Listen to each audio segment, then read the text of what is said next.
ప్రభునందు ప్రియమైన దేవుని బిడ్డలారా, దేవుని సంఘమా, నా ప్రియమైన స్నేహితులారా, కాపురులారా, మన ప్రభువును, మన రక్షకుడును, మన విమోచకుడైన క్రీస్తు యేసు శ్రేష్టమైన నామంలో మీ అందరికీ ఈస్టర్ తరువాతి మొదటి ఆదివారం యొక్క శుభములు, నా హృదయపూర్వకమైన వందనాలు తెలియజేస్తూ ఉన్నాను. ప్రియమైన దేవుని బిడ్డలారా, కొన్ని దినాల తర్వాత మరి ఒకసారి మీ అందరితో దేవుని వాక్యాన్ని పంచుకోగలిగేటువంటి భాగ్యము దేవదేవుడు నాకు అనుగ్రహించినందులకై దేవుని నేను ఎంతగానో స్తుతిస్తున్నాను. మీరందరూ బాగున్నారు కదూ? ప్రత్యేకంగా ప్రతి ఒక్కరూ ఈ కరోనా వైరస్ వల్ల లాక్డౌన్లో ఉంటూ క్షేమంగా ఉన్నారని నేను తలస్తూ ఉన్నాను. ప్రియులారా, ఈ రోజున దేవుని యొక్క వాక్య ధ్యానమును మనం ధ్యానించుకోబోయే ముందుగా మనందరికీ ఎంతో ఇష్టమైనటువంటి ఒక కీర్తన నేను ఈ రోజున పాడి వినిపించాలని ఆశపడుతున్నాను. మీరు కూడా నాతో పాటు కలిపి పాడటానికి ప్రయత్నం చేయవలసిందిగా కోరుచున్నాను. సందేహమేలా, సంశయమదేలా, ప్రభుయేసు గాయములు పరికించి చూడు, గాయాలలో నీ వ్రేలు తాకించి చూడు అను ఈ కీర్తనను పాడుకుందాం. సందేహమేలా,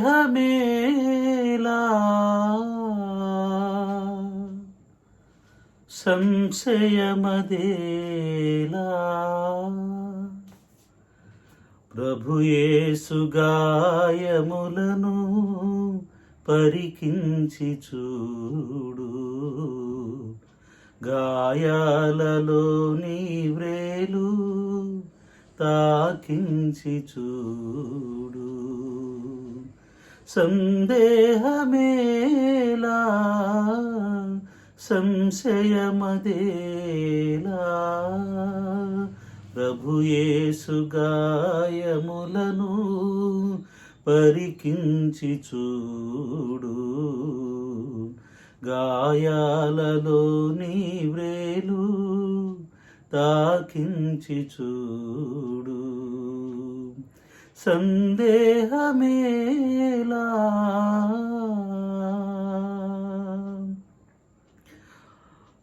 ఆ ముళ్ళ మకుటము నీకై ధరించెనే, నీ పాప శిక్షను తానే భరించెనే. ఆ ముళ్ళ మకుటము నీకై ధరించెనే, నీ పాప శిక్షను తానే భరించెనే. ప్రవహించే రక్తధార నీ కోసమే, కడుబాధ హింసనుందే నీ కోసమే. సందేహమేలా, సంశయమదేలా, ప్రభుయేసు గాయములను పరికించి చూడు, గాయాలలో నీ వ్రేలు తాకించి చూడు. సందేహమేలా,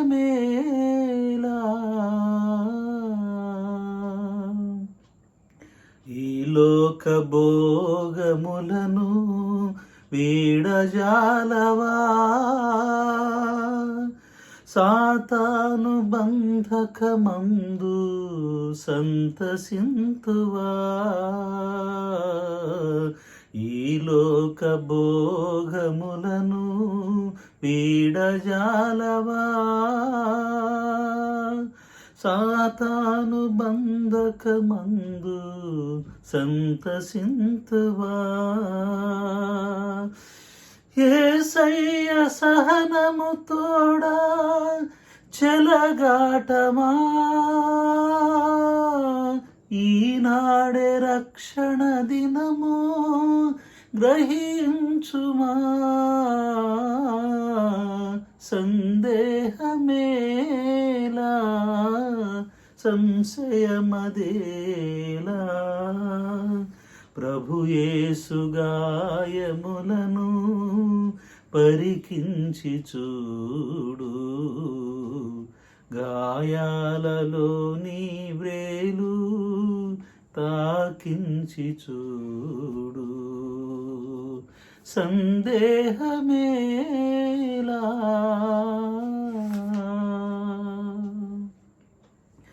మన తండ్రి అయిన దేవుని నుండి కుమారుడైన యేసు క్రీస్తు నుండి కృపయు సమాధానములు మీకు కలుగునుగాక. ఆమేన్. ప్రభునందు ప్రియమైన దేవుని బిడ్డలారా, మన ప్రభువును, మన రక్షకుడును, మన విమోచకుడైన క్రీస్తు యేసు శ్రేష్టమైన నామంలో మీ అందరికీ మరి ఒకసారి నా హృదయపూర్వకమైన వందనాలు తెలియజేస్తున్నాను. దేవుని యొక్క వాక్యాన్ని ధ్యానం చేసుకుందాం. అందరూ కూడా భయభక్తులతో ఈస్టర్ తరువాతి మొదటి ఆదివారం నిమిత్తము మనకు ఇవ్వబడిన లేఖన భాగాన్ని, సువార్త పాఠ్య భాగాన్ని చదువుకుందాం.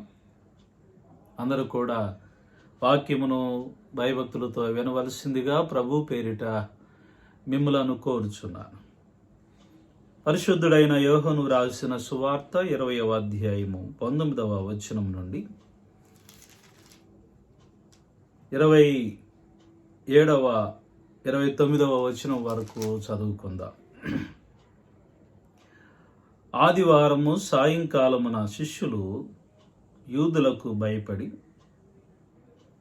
తాము కూడి ఉన్న ఇంటి తలుపులు మూసుకొని ఉండగా యేసు వచ్చి మధ్యను నిలిచి, మీకు సమాధానము కలుగునుగాక అని వారితో చెప్పెను. ఆయన ఇలాగు చెప్పి వారికి తన చేతులు ప్రక్కన చూపగా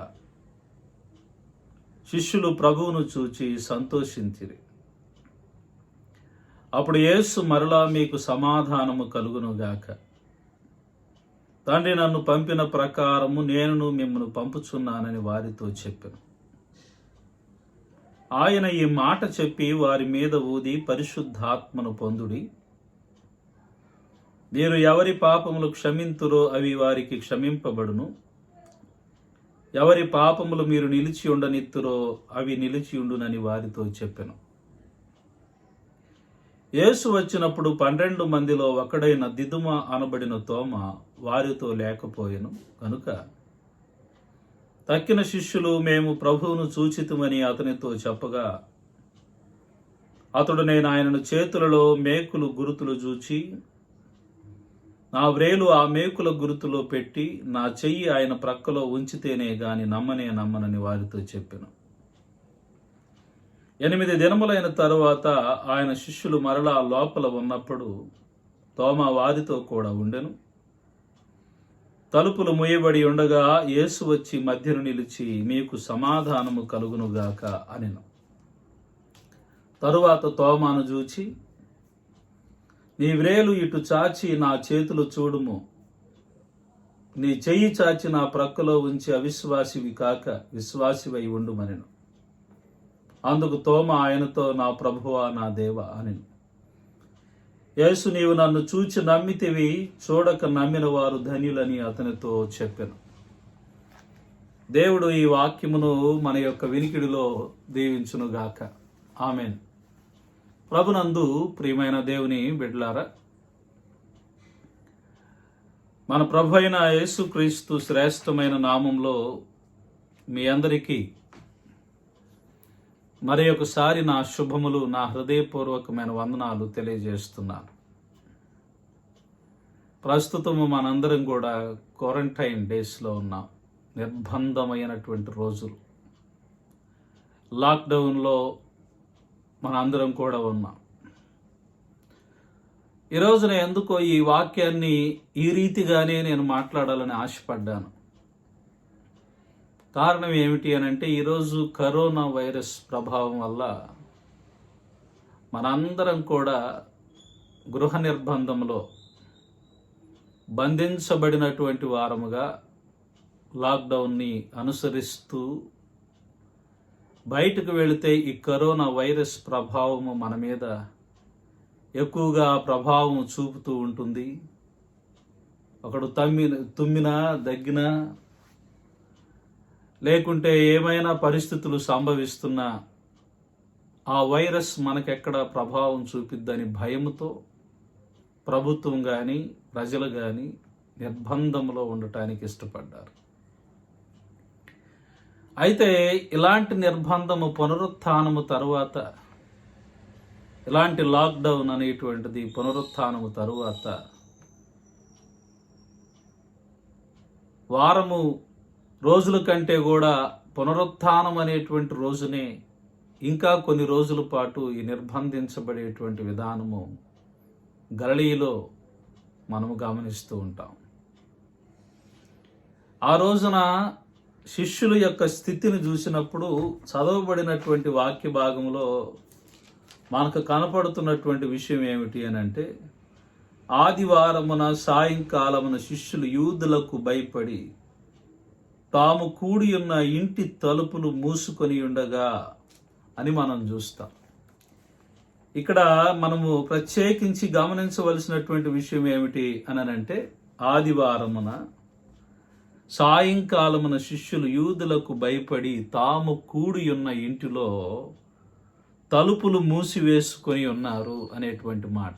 వీళ్ళు నిర్బంధించబడ్డారు, లాక్డౌన్లో ఉన్నారు. కారణం ఏమిటి అని అంటే, యూదులకు భయపడ్డారు. యూదులకు ఎందుకు భయపడ్డారు? ఈ పరిస్థితిని మనం ఆలోచన అన్నటువంటిది చేస్తున్నప్పుడు, ఆ రోజు ఉదయమున యేసుక్రీస్తు ప్రభువారు మరణమును జయించి తిరిగి లేచి, పునరుత్థానుడై తిరిగి లేచి ఖాళీ సమాధిని ఉంచినటువంటి కారణం. ఇప్పుడు అక్కడికి వెళ్ళారు, ఉదయమునే స్త్రీలు వెళ్ళారు. స్త్రీలు వెళ్ళి అక్కడ చూసినటువంటి పని ఏమిటి అని గమనిస్తే, వాళ్ళందరూ కూడా అక్కడ ఆ సమాధి దగ్గరకు వెళ్ళి రాయి ఎవరు పొర్లిస్తారు అనుకున్నారు. కానీ లోపలికి వెళ్ళి చూస్తే ప్రభు మృత్యువును జయించి తిరిగి లేచాడు. తిరిగి లేపబడిన తర్వాత ఆయన శవము ఎవరన్నా తీసుకొని వెళ్ళారా, లేకుంటే ఆ విషయమై ఎవరన్నా మన దగ్గరకు వచ్చి మనలను శోధించి మీరే ఆయన శవాన్ని ఎత్తుకొని పోయారని మనల్ని ఏమన్నా అంటారా? ఈ విధమైనటువంటి భయాందోళన చేత భయపడిపోయి ఎవరికి కనపడకుండా తలుపులు వేసుకొని లోపల వాళ్ళు ఎంతో నలిగిపోతున్నటువంటి పరిస్థితుల్లో వారు ఉన్నారు. ఇంకా కొన్ని ప్రాముఖ్యమైనటువంటి విషయాలు మనం ఇక్కడ చూస్తున్నప్పుడు, ప్రభువు వారు వారిని శిష్యులుగా చేసుకున్నప్పుడు వారు యేసయ్య కొరకు ఏమైతే చేస్తామని ప్రకటనలు చేశారో, లేకపోతే ప్రగల్భాలు పలికారో, వాటన్నిటిని కూడా వాళ్ళు మరిచిపోయారు. ప్రభువారు పేతురుతోటి అనేక సందర్భాల్లో మరి గమనించవలసినటువంటి విషయం ఏమిటి? మత్తయి సువార్త 26వ అధ్యాయము 31 నుండి 35 వచనాల వరకు మనం చూస్తున్నప్పుడు అక్కడ మనకి కొన్ని ప్రాముఖ్యమైన విషయాలు కనపడతాయి. ఒకసారి మీరు కూడా ఆ వాక్యాలు తీయవలసిందిగా కోరుచున్నాను. 26వ అధ్యాయము 31 నుండి 35 వచనాల వరకు చదువుతున్నాను, జాగ్రత్తగా విందాం. అప్పుడు యేసు వారిని చూచి, ఈ రాత్రి మీరందరూ నా విషయమై అభ్యంతరపరిదురు. ఎలయనగా గొర్రెల కాపరిని కొట్టుదును, మందలోని గొర్రెలు చెదిరిపోవునని వ్రాయబడి ఉన్నది కదా. నేను లేచిన తర్వాత మీకంటే ముందుగా గలిలయకు వెళ్ళెదనని అనెను. అందుకు పేతురు, నీ విషయమై అభ్యంతరపడినను నేను ఎప్పుడునూ అభ్యంతరపడనని ఆయనతో చెప్పగా, యేసు అతను చూచి, ఈ రాత్రి కోడి కుయ్యకు మునిపే నీవు నన్ను ఎరుగనని ముమ్మారు చెప్పుదువని నీతో నిశ్చయముగా చెప్పుచున్నానని. పేతురు ఆయన్ను చూచి, నేను నీతో కూడా చావవలసి వచ్చినను నిన్ను ఎరుగనని చెప్పునను. అదే ప్రకారము శిష్యులందరూ కూడా అనేది. ఈ మాటను మనము జ్ఞాపకం చేసుకోవలసినటువంటి విషయం ఏమిటి అని అంటే, అందరూ ఇచ్చినటువంటి వాగ్దానం, అందరూ చెప్పినటువంటి మాట ఏమిటయ్యా అని మనం ఆలోచన చేస్తే, ప్రతి ఒక్కరు కూడా అంటున్నటువంటి మాట, గమనించవలసిన మాట, నీ కోసము ఎవరు అభ్యంతరపడినా నేను అభ్యంతరపడననేటువంటి పేతురు చెప్పటం. పేతురు తదనంతరము మళ్ళా మనం ఆలోచన చేస్తే శిష్యులందరూ కూడా అదే రీతిగా మాట్లాడటం, ఇవన్నీ కూడా మనకు తెలిసిన విషయాలే. అయితే ఇప్పుడున్న పరిస్థితి ఏమిటి? ఇప్పుడున్న పరిస్థితి అంటే నీ కొరకు ప్రాణం పెడతాము అనేటువంటి మాటలు మాట్లాడినటువంటి శిష్య బృందము, పేతురు, వీళ్ళందరూ కూడా పరిస్థితి అంతటిని కూడా గమనించేసరికి మనకు తెలుస్తున్నటువంటి ప్రాముఖ్యమైనటువంటి విషయం ఏమై ఉన్నది అని మనం ఆలోచన చేస్తే, ఎంతో వాళ్ళ ప్రాణాన్ని గుప్పెట్లో పెట్టుకొని బ్రతుకుతూ ఉన్నారు. మాటలుకి క్రియలకి చాలా తేడా ఉంటుంది. ఇప్పుడు వీళ్ళ క్రియలన్నీ ఎలా మారిపోయినవి అని ఆలోచన చేస్తే, ప్రాణము పెట్టేటువంటి పరిస్థితి కంటే కూడా ప్రాణాలు కాపాడుకునే పరిస్థితిలో వాళ్ళు హౌస్ నిర్బంధములో బంధించబడినటువంటి వారుగా వాళ్ళందరూ కూడా అక్కడ ఉన్నారు. అలాంటి పరిస్థితుల్లో భయముతో, ఆందోళనతో నలిగిపోతూ, కృంగిపోతూ ఉన్నటువంటి వ్యక్తుల మధ్యకు యేసుక్రీస్తు ప్రభువారు మరి అడుగులు పెట్టడం మనం చూస్తాం. వెంటనే అక్కడ గమనించవలసిన విషయం ఏమిటి? వారు ఆ విధముగా ఉన్నప్పుడు యేసు ప్రభు వారు వారి మధ్యన నిలిచి, మీకు సమాధానము కలుగునుగాక అని వారితో చెప్పాను. ఆయన అలాగు చెప్పి వారికి తన చేతులను ప్రక్కన చూపగా శిష్యులు ప్రభువును చూచి సంతోషించిరి అనే మాట మనం చూస్తాం. ప్రభువు వారు మహిమాన్వితుడైనటువంటి రీతిలో వారి మధ్యకు వెళ్ళాడు. వారి మధ్యకు వెళ్ళి వారితో చెప్పినటువంటి మాట ఏమిటి అంటే, సమాధానము కలుగునుగాక అనేటువంటి మాట చెప్పాడు. ఇక్కడ ఒక విషయాన్ని నేను మీకు జ్ఞాపకం చేయాలని ఆశపడుతూ ఉన్నాను. ఈ రోజున ఇక్కడ మనం చదువుకున్న ఈ మాటలో, ఈ వాక్యంలో, దీనిని హెబ్రూలో షాలోమ్ అని పిలుస్తారు. మీ అందరికీ తెలుసు ఈ పదం. షాలోమ్ అనేటువంటి మాటకు సంపూర్ణమైనటువంటి అర్థం ఏమిటి అని మనం ఆలోచన చేస్తే, దీనికి సమాధానము, అలాగనే శాంతి, అలాగనే సంక్షేమము లేకపోతే క్షేమము, అలాగనే ప్రశాంతత అనేటువంటి అర్థాలు వస్తాయి. షాలోమ్ అనేటువంటి ఈ మాటకు సంపూర్ణమైనటువంటి అర్థములు అన్నటువంటివి ఇవి జాగ్రత్తగా వినాలి. ఇక్కడ గమనించవలసింది సమాధానము, రెండవది శాంతి, లేకపోతే సంక్షేమము లేకపోతే క్షేమము అనేటువంటి అర్థము, ఇంకా చెప్పాలంటే ప్రశాంతత అనే అర్థాలు వస్తాయి. ఇప్పుడు ఎందుకు ఈ సమాధానము మీకు కలుగునుగాక అని వారికి చెప్పాడు. వాళ్ళ హృదయాలు ఎలాగున్నాయి అంటే శాంతిని కోల్పోయింది. వాళ్ళ హృదయాలు ఎలా ఉన్నాయి అంటే సమాధానాన్ని కోల్పోయారు. వాళ్ళ హృదయాలు ఏ రీతిగా ఉన్నవి అని ఆలోచన చేస్తే క్షేమ స్థితిని కోల్పోయారు. మనకు క్షేమమే లేదు అనేటువంటి స్థితిని కోల్పోయారు. వాళ్ళ హృదయాలు ఇంకా ఏమన్నాయి అంటే ప్రశాంతత లేదు, గందరగోళము, వేదనతో చెందినటువంటి హృదయము, గందరగోళముతో ఉన్నటువంటి వారికి ప్రభు చెప్తున్నటువంటి మాట ఏమిటంటే షాలోమ్ అని చెప్తున్నాడు. ఈ రోజున పునరుత్థానము తరువాత ఎవరైనా సరే, ఏ విషయంలోనైనా సరే, ఇలాంటి సమాధానమును కోల్పోయినటువంటి వారుగా ఉన్నట్లయితే వారితో ప్రభు చెప్తున్నాడు, మీకు సమాధానము కలుగునుగాక, మీకు శాంతి కలుగునుగాక. ఎందుకు ఈ మాట చెప్తున్నాడు అని అంటే, ఇదిగో నేను మృతుడనైనటువంటి వాడన కాదు, నేను ఎవరిని అని ప్రభువు వారు మాట్లాడుతూ ఉన్నాడు ఇక్కడ అని గమనించవలసిన విషయం ఏంటంటే, నేను సజీవుడునైనటువంటి దేవుడును కనుక ఇదిగో చూడండి, నా చేతులు చూడండి, నా కాళ్ళు చూడండి, నా పాదములు చూడండి, ఇదిగో నా ప్రక్కలో పొడవబడినటువంటి బళ్ళెపు పోటులు చూడండి, నాకు తగిలిన గాయములు చూడండి అని రుజువులు చూపించాడు వారికి. ఈ రోజున అదే రుజువు నీకు నాకు చూపిస్తున్నాడు. కనుక ఈ రోజున నీవు నేను జ్ఞాపకం పెట్టుకోవాల్సినటువంటి విషయం ఏంటి అని అంటే, ఏ ప్రశాంతత నువ్వు కోల్పోయావో, ఏ విధమైనటువంటి క్షేమస్థితి లేదు నాకు అని అనుకుంటూ బాధపడుతున్నటువంటి స్థితిలో నువ్వు ఒకవేళ ఉన్నావో, అలాగనే ఇంకా గమనించి నీకు ఏ ప్రశాంతత కోల్పోయి సమాధానాన్ని కోల్పోయినటువంటి స్థితిలో నువ్వు ఒకవేళ ఉన్నట్లయితే ప్రభు నీతో చెప్తున్నాడు. ఏమని చెప్తూ ఉన్నాడు అని అంటే, ఇదిగో నీకు షాలోమ్, నీకు సమాధానము కలుగునుగాక. నన్ను చూడండి అయ్యా, నేను బ్రతికి మరణమును జయించి తిరిగి లేచి వచ్చిన వాడు, నన్ను చూడండి. నేనుండగా మీకెందుకు భయం? నేనుండగా మీరెందుకు భయపడుతున్నారు? ఈ రోజున క్రైస్తవ బిడ్డలు ఏ విషయంలో కూడా భయపడటానికి వీలు లేదు, ఏ విషయంలో కూడా ఆందోళన చెందటానికి వీలు లేదు. అవి మరణమైనటువంటి పరిస్థితులు మనకు వచ్చినా సరే. అందుకనే భక్తుడు దావీదు అంటాడు, గాఢాంధకారపు లోయలలో నేను సంచరించినను నేను ఏ అపాయమునకు భయపడను. నీ దుడ్డు కర్రయు నీ దండమును నన్ను ఆదరించును. ఎలాంటి పరిస్థితులు నాకు సంభవించినా సరే నేను ఏమాత్రమును భయపడను, ఎందుకంటే నీ దుడ్డు కర్ర నీ దండము నన్ను ఆదరిస్తుంది.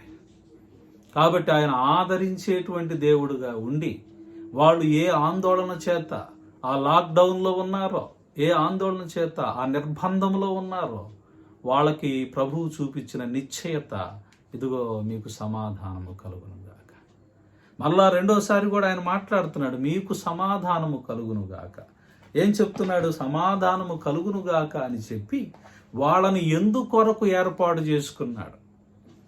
ఆయన ప్రత్యక్షపరచుకోవటమే కాదు, రెండోది ఆయన సమాధానపరచటమే కాదు, మూడవ విషయం ఏమిటైతే ఇక్కడ గమనించవలసిన విషయం ఏంటి? 21 నుంచి చూస్తే, అప్పుడు యేసు మరలా మీకు సమాధానము కలుగునుగాక, తండ్రి నన్ను పంపిన ప్రకారం నేను మిమ్మల్ని పంపుచున్నానని వారితో చెప్పెను. ఈ మాటని మనం జాగ్రత్తగా ఆలోచన అన్నటువంటిది చేసుకోవాలి. ప్రియులారా, గమనించవలసిన విషయం ఏంటి? తండ్రి నన్ను పంపిన ప్రకారం నేను మిమ్మల్ని పంపుచున్నాను. రెండవ విషయము, మీరు ఏ పనికైతే నేను ఏర్పాటు చేసుకున్నాను, ఏ పని నిమిత్తం అయితే నేను మిమ్మల్ని ఏర్పాటు చేసుకున్నానో ఆ పని విషయమై నేను మరలా మిమ్మల్ని పంపుతున్నాను. నన్ను తండ్రి పంపించిన పని నేను నెరవేర్చినట్లుగానే మిమ్మల్ని ఏర్పాటు చేసుకున్నటువంటి పని ఏదైతే ఉందో అది మీరు చేయవలసిన బాధ్యత మీకున్నది. వాళ్ళని ఏర్పాటు చేసి వారి మీదకు పరిశుద్ధాత్మను ఓదగా, ఈ మాట గురించి కొద్ది నిమిషాలు మాట్లాడాలని ఆశపడుతున్నాను. పరిశుద్ధాత్మను ఊదగా ఆ రోజున మనము గమనించవలసినప్పుడు వారు శక్తిని పొందుకున్నారు. పరిశుద్ధాత్మను పొందినప్పుడు వారి మీదకు ఊదినప్పుడు వారు పరిశుద్ధాత్మను పొందుకున్నారు. పరిశుద్ధాత్మ లేనిదే వేదాగామ పఠనము కాదు. పరిశుద్ధాత్మ కనుక లేకపోతే ఏమి చేసినా సరే అది వ్యర్థమైనటువంటి పనిగానే కనపడింది. ఇప్పుడు వాళ్ళకు కావలసింది ఏంటి? ఆత్మ. ఆయన ఊదినప్పుడు, ఆదామును మట్టి బొమ్మగా చేసినప్పుడు ఆయన ఎప్పుడైతే పరిశుద్ధాత్మను ఊదాడో తనలోనికి జీవం వచ్చినట్లుగానే జీవచ్చవంలాగా పడి ఉన్నటువంటి ఈ శిష్యుల పైన ఎప్పుడైతే ప్రభువు వారు ఆయన యొక్క ఆత్మను ఊదగా, ఆయన ఎప్పుడైతే వారి మీద ఊదినప్పుడు వారిలో గొప్ప శక్తి అన్నటువంటిది నింపబడింది. వాళ్ళలో భయం పోయింది, ఆందోళన పోయింది, వేదనకరమైనటువంటి పరిస్థితులు అన్నటువంటివి పోయినవి. దేవుడు వారిని ఎంతో బలపరుస్తూ ఉన్నటువంటి పరిస్థితి. తరువాత ఇప్పుడైతే విషయం ఏమిటి? ఈ కార్యములు చెప్పిన తరువాత వారికి ఒక ఆజ్ఞ ఇచ్చాడు. ఏమని ఆజ్ఞ ఇచ్చాడు? ఇదిగో, మీరు ఎవరి పాపములు క్షమిస్తారో అవి క్షమించబడతాయి, ఎవరి పాపములు మీరు నిలిచి ఉండనిస్తారో అవి నిలిచి ఉంటాయి అనే విషయాలు అన్నటువంటివి వారితో చెప్పాడు. అయితే ఇవన్నీ జరిగినప్పుడు తోమా అనేటువంటి ఒక శిష్యుడు వారి మధ్య లేడు. ఇప్పుడు గమనించవలసినటువంటి విషయం ఏమిటి? ఈ థామస్ అనేటువంటి వ్యక్తిని గురించి కొద్ది నిమిషాలు నేను మీతో పంచుకోవాలని ఆశపడతా ఉన్నా. తోమా అనేటువంటి వాడు లేడు. మేము ప్రభువును చూసాము, ఆయన్ని మేము చూసామనేటువంటి మాట చెప్తూ ఉంటే ఇతను నమ్మక, నేను నమ్మను. ఆయన చేతుల్లో ఆ రంధ్రాలలో నేను వేలు అన్నటువంటిది పెట్టి చూసినప్పుడే నేను నమ్ముతాను, లేకపోతే నేను నమ్మను అనేటువంటి మాటలు అన్నటువంటివి తోమా మాట్లాడాడు. థామస్ అనేటువంటి ఈ మాటను గురించి కొద్దిగా మాట్లాడుతూ ఉంటే, దీన్ని అరమిక్లో మాట్లాడినటువంటి విషయం ఏంటి? తోవమా అని పిలిచారు. తోవమా అనేటువంటి పిలిచారు. గ్రీక్లో థోమాస్ అని పిలిచారు. ఇప్పుడైతే ఈ థామస్ అనేటువంటిది ఇంగ్లీష్లోనికి వచ్చినప్పుడు థామస్గా పిలిచారు, గ్రీక్లో థామస్ అని పిలిచారు. ఇప్పుడు ఈ చక్కని ఈ పదానికి ఉన్నటువంటి అర్థాలు ఏమిటి అని అంటే, ఒక అర్థం ఏమిటంటే ట్విన్ అని అర్థము, ఇంకొక అర్థం ఏమిటంటే లీడర్ అని అర్థం.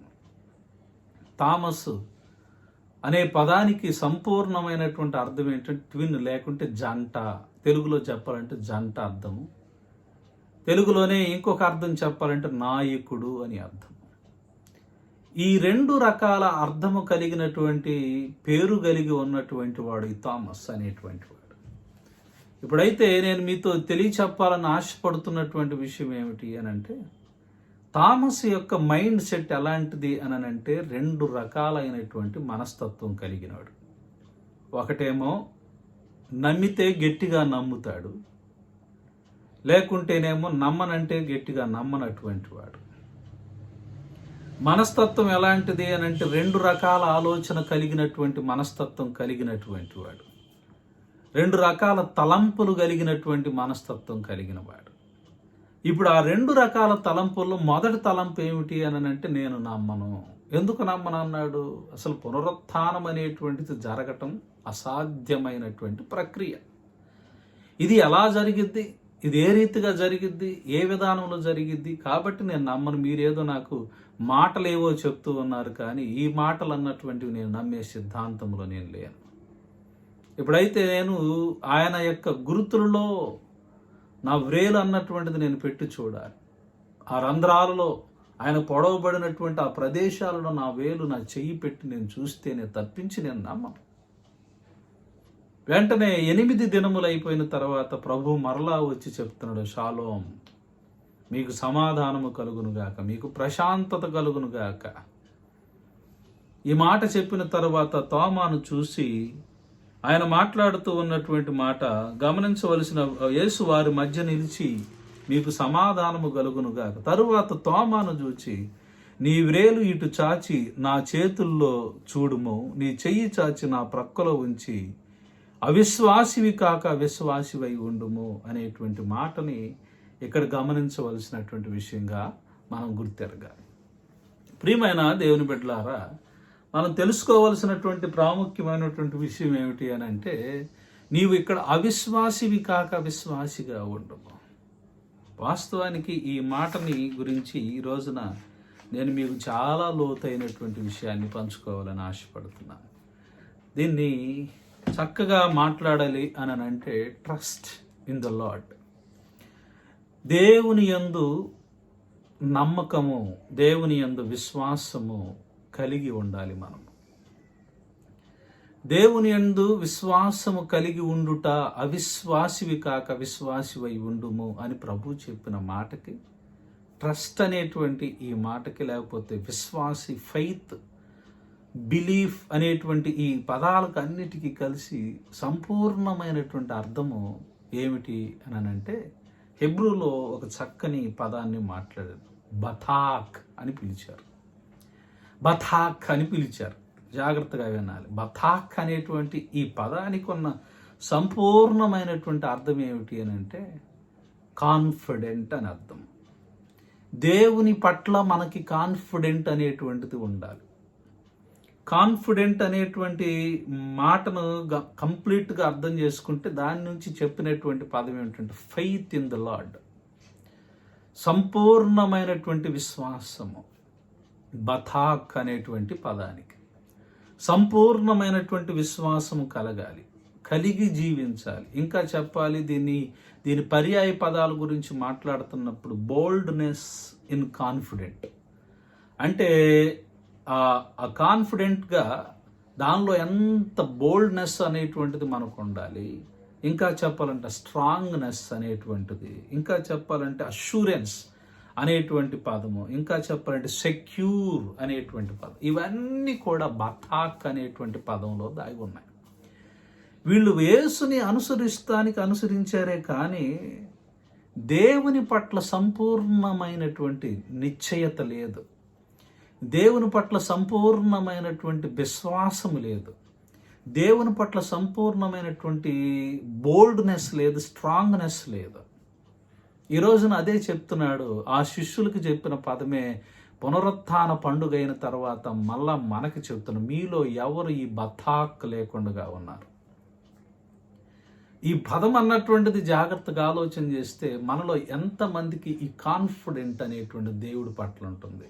ఎలా ఉండాలో తెలుసా? కాన్ఫిడెంట్ అని అంటే, కత్తి ఈ గొంతు మీద పెడుతూ ఉన్నా సరే, ప్రాణము పోతూ ఉన్నా సరే, యేసయ్య నన్ను రక్షిస్తాడు అనేటువంటిది బతాక్ అంటే అర్థం. ఈ రోజున ఆయనతో పాటు తిరిగి, ఆయనతో పాటు ఉండి, ఆయనతో పాటు జీవించి, ఆయనతో పాటు బ్రతికి ఉన్నటువంటి అనేక మంది ఉన్నారు ఆ శిష్యులుగా. కానీ నమ్మలేకపోయారు ఈ విషయాన్ని. అందుకనే ప్రభు అంటున్నాడు, ఏమంటూ ఉన్నాడు ఇక్కడ అంటే, యేసు నీవు నన్ను చూచి నమ్మితివి, చూడక నమ్మినటువంటి వారు ధన్యులు. తోమా, నీది 2 రకాలైన మనసు కలిగినటువంటి వ్యక్తిత్వం కలిగిన వాడు. అవి తీసివేసుకొని ఈరోజు నా కొరకు నిలబడేటువంటి ఒక లీడర్గా, ఒక నాయకుడిగా నీవు ఉండాలి. నీవు చూసి నమ్మావు, చూడక నమ్మినటువంటి వాళ్ళు ధన్యులు. ఎవరు చూడక నమ్మినటువంటి వాళ్ళు ఈ రోజున అనంటే, ఇక్కడ ఉన్నటువంటి మనందరం కూడా ప్రభు యొక్క వాక్యాలు తెలుసుకొని వాటిని విశ్వసించి ఆయన యొక్క ప్రభు వారి యొక్క మరణ పునరుత్థానములను విశ్వసించినటువంటి వారముగా మనం ఉన్నాం. కనుక ఈ రోజున ఆ అల్ప విశ్వాసపు ధోరణి తీసివేసుకోండి. ఎన్ని బాధలు ఉన్నను, ఎన్ని వేదనలు ఉన్నను, ఎన్ని కష్టములు ఉన్నను, ఎన్ని రోగాలు, ఎన్ని సమస్యల వలయాలలో మీరు జీవిస్తూ ఉన్నప్పటికీ కూడా మనలందరినీ కూడా రక్షించి కాపాడగలిగేటువంటి గొప్ప దేవుడు ఆయన మన పక్షమున ఉన్నాడనేటువంటి విషయాన్ని తెలుసుకొని నమ్మకమైనటువంటి వారముగా మనం ఉండాలి. ఈరోజు మనకిచ్చినటువంటి పత్రికా పాఠ్య భాగంలో నుంచి కూడా నేను మీతో కొన్ని విషయాలు మాట్లాడాలని ఆశపడతా ఉన్నాను. దీంట్లో ఒకసారి 1 యోహాను పత్రిక 5వ అధ్యాయము, 1 యోహాను పత్రిక 5వ అధ్యాయము 4వ వచనం నుండి కొన్ని వచనాలు నేను చదువుతున్నాను, జాగ్రత్తగా వినాలి. దేవుని మూలముగా పుట్టిన వారందరూ లోకమును జయించుదురు. లోకమును జయించిన విజయము మన విశ్వాసమే. యేసు దేవుని కుమారుడని నమ్మువాడు తప్ప లోకమును జయించువాడు మరి ఎవడనూ లేడు. నీళ్ల ద్వారాను రక్తము ద్వారాను వచ్చినవాడు ఈయనే, అనగా యేసుక్రీస్తే. ఈయన నీళ్లతో మాత్రమే గాక నీళ్లతోనూ రక్తముతోనూ వచ్చెను. ఆత్మ సత్యము గనుక సాక్ష్యమిచ్చువాడు ఆత్మయే. సాక్ష్యమిచ్చువారు 3 అనగా ఆత్మయు నీళ్లును రక్తమును, ఈ 3 ఏకీభవించి ఉన్నారు. ప్రభువారు నీళ్ల ద్వారా వచ్చాడు, రక్తము ద్వారా వచ్చాడు. ఈ విషయాన్ని గమనించవలసినటువంటి విషయం ఏమిటి అని అంటే, పరిశుద్ధాత్మ బాప్తిస్మం పొందుకున్నప్పుడు ఈయన నా ప్రియ కుమారుడు, ఈయన యందు నేను ఆనందించుచున్నాను, మీరు అందరు ఈయన మాట వినుడి అని చెప్పబడిన సందర్భం. ఈయన రక్త మాంసముల్లో పాలిభాగస్థుడాయను అని రక్తము ద్వారా చెప్తూ ఇక్కడ 3 తత్వదేవుడు గురించి మాట్లాడుతున్న, నీళ్లు, అలాగని ఆత్మ, అలాగని రక్తము. ఇక్కడ ఆత్మ అనగా పరిశుద్ధాత్మ, నీళ్లు అనగా తండ్రి అయినటువంటి దేవునికి సాదృశ్యం, రక్తము అనగా యేసుక్రీస్తు ప్రభు వారికి సాదృశ్యం. ఈ 3 త్రియేక దేవుని యొక్క తత్వదేవుడు, ఏకత్వము కలిగినటువంటి దేవుడిచ్చుచున్న సాక్ష్యము ఏమిటి అని అంటే, ఆయన లోకమును జయించాడు. ఆ దేవుని మూలముగా పుట్టిన వారందరూ లోకమును జయించుదురు. లోకమును జయించిన విజయం ఏమిటి అని అంటే మన విశ్వాసం. మనకు ఉండాల్సిన విజయం ఏంటి అని అంటే విశ్వాసం. ఈ విశ్వాసం అన్నటువంటిది దేవుని కుమారుడును నమ్మువాడు తప్ప లోకమును జయించిన వాడు ఎవడు లేడు. యేసు దేవుని కుమారుడు అనేటువంటిది నమ్మిన వాడే తప్ప ఇంకా ఎవ్వడు కూడా లోకాన్ని జయించిన వాడు అటువంటి వాడు లేడు. తర్వాత మాటలు ఏమిటి అని అంటే, దేవుని సాక్ష్యము బలమైనది, దేవుని సాక్ష్యం ఆయన కుమారుని గూర్చి ఇచ్చినది. దేవుని కుమారుని యందు విశ్వాసముంచువాడు తనలోనే ఈ సాక్ష్యము కలిగి ఉన్నాడు. దేవుణ్ణి నమ్మని వాడు ఆయన తన కుమారుని గురించి ఇచ్చిన సాక్ష్యమును నమ్మలేదు గనక అతడు దేవుణ్ణి అబద్ధికుడు చేసినవాడు. ఆ సాక్ష్యం ఏదనగా, దేవుడు మనకు నిత్య జీవము దయచేసెను, ఈ జీవము ఆయన కుమారుని యందు ఉన్నది. దేవుడు మనకు నిత్య జీవమును దయచేసెను, ఈ జీవము ఆయన కుమారుని యందు ఉన్నది. ఇక్కడ ఈ మాటను మనం గమనించి క్లోజ్ చేసుకుందాం. దేవుని కుమారుని అంగీకరించువాడు జీవము గలవాడు, దేవుని కుమారుని అంగీకరింపనివాడు జీవము లేనివాడు.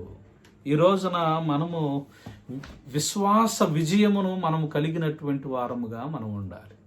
రెండవ విషయం, ఇక్కడ గమనించవలసినటువంటి విషయం ఏమిటి అని మనం ఆలోచన చేస్తే, ఎవరైతే ఈయనను అంగీకరించిన వారు ఉంటారు. అంగీకరించటం అంటే అర్థం ఏమిటి?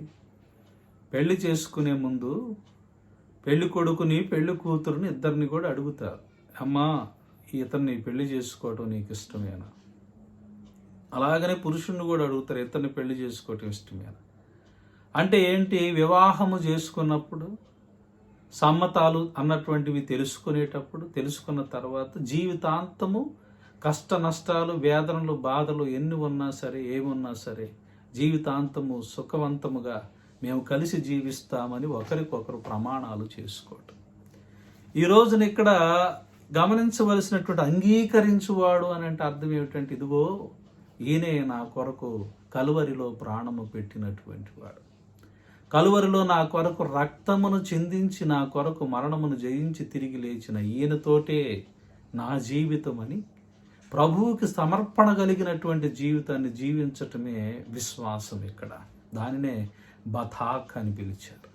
అంటే దేవుని యందు కాన్ఫిడెంట్గా జీవించటం, కాన్ఫిడెంట్గా బ్రతకటం, అల్ప విశ్వాసిగా బ్రతకటం కాదు.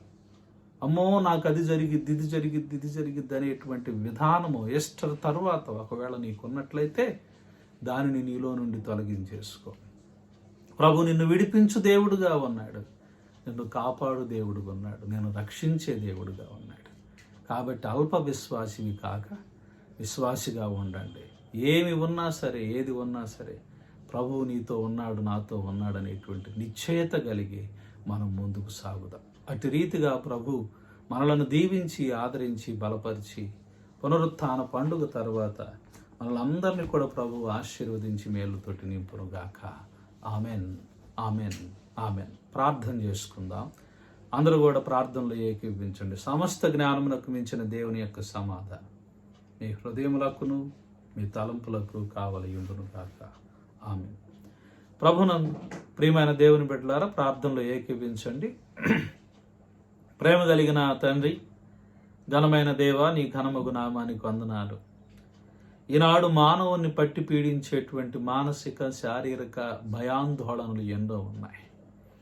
అలాంటి భయముతో, ఆందోళనతో ఉన్నటువంటి ఆనాడు నీ శిష్య బృందానికి ఇదిగో నా తండ్రి షాలోం, సమాధానం అని చెప్పి వారిని ఆదరించి వారికి ఉండవలసినటువంటి బతాక్ ప్రభ, ఇదిగో నా తండ్రి నీ ఎడల ఉండవలసిన కాన్ఫిడెంట్, నీ ఎడల ఉండవలసిన బోల్డ్నెస్, నీ ఎడల ఉండవలసిన స్ట్రాంగ్ ఫెయిత్ ఏదైతే వారు కలిగి ఉండాలని వారికి హెచ్చరికలు చేసి వారిని నాయన వారికి పరిశుద్ధాత్మను నింపి తండ్రి నిన్ను పంపినట్లుగా వారిని లోకంలోనికి పంపటానికి నీవిచ్చినటువంటి గొప్ప నిశ్చయతలను బట్టి వందనాలు. తోమాకులాగా మేము నాయన రెండు రకాలైన మనసులతో ఉండక, రెండు రకాలైన తలంపులతో ఉండక ఒకే మనసు కలిగి నీ ఎడల విశ్వాసములో బలవంతులుగా ముందుకు సాగటానికి మాకు సహాయం దయచేయమని ఈ వాక్యం వింటున్న సంఘ బిడ్డలను ప్రభు, అలాగనే అనేక మంది వింటున్నటువంటి బిడ్డలందరినీ మీరు దీవించి ఆదరించండి.